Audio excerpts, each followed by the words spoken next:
السلام عليكم حبايب قلبي، يوم جديد عليكم سعيد يا رب. عاملين ايه؟ وحشتوني وحشتوني. بص يا حبايبي، انا النهارده بعمل ايه؟ حمام كداب. بص انا ايه متبلاه اهو، حمام كداب. في حمامتين هنا، في ناس هتاكل الحمام دي ما بيحبوش الحمام الكداب، وفي ناس بياكلوا الحمام الكداب. ماشي، يعني 5 كده و2 كده. ماشي حبايب قلبي. وعشان بنتي جايه لي النهارده، اللي هي الدكتوره دي، وهي وعيالها مامة تريقة وعامله برضو مناب زياده كده، او منابين زياده عشان اي حد اللقمه دي بتبقى جميله يعني لما الواحد يطلعها. وده بالنسبه للحشو بتاع الحمام الكداب. ده كبد وقوانص، وده رز وبصل وجزر مبشور وحاطه بزله. ده الحشو اللي هحشي بيه الحمام. ماشي حبايب قلبي. حاطه حبه رز مش كتير قوي عشان يبقى الخضار اكتر. وحاطه حبه بزله.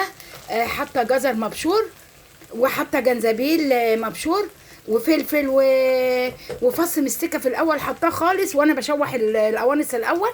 بعد القوانص رحت حاطه الكبده، وبعدين حطيت البصل وحطيت الجزر والرز.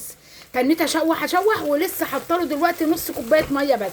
هو انا كده هطفي عليه خلاص، يعني انا كده هطفي عليه يا حبايب قلبي. ماشي، ده بالنسبه لحشو الحمام الكداب. وانا هعمل كفته هنا بالرز، اللي هي الكفته اللحمه دي اللي بالرز.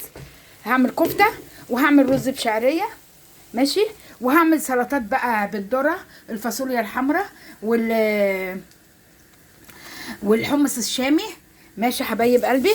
ده بالنسبه ايه للمقبلات اللي هي جنب الاكل اهو.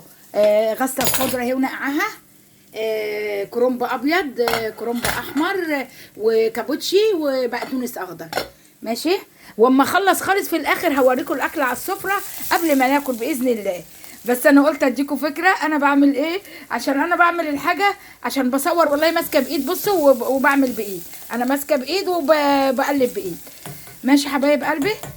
مع نفسي كده لوحدي، هم كلهم اللي في الشغل واللي في المدرسه وكده، وانا بعمل مع نفسي.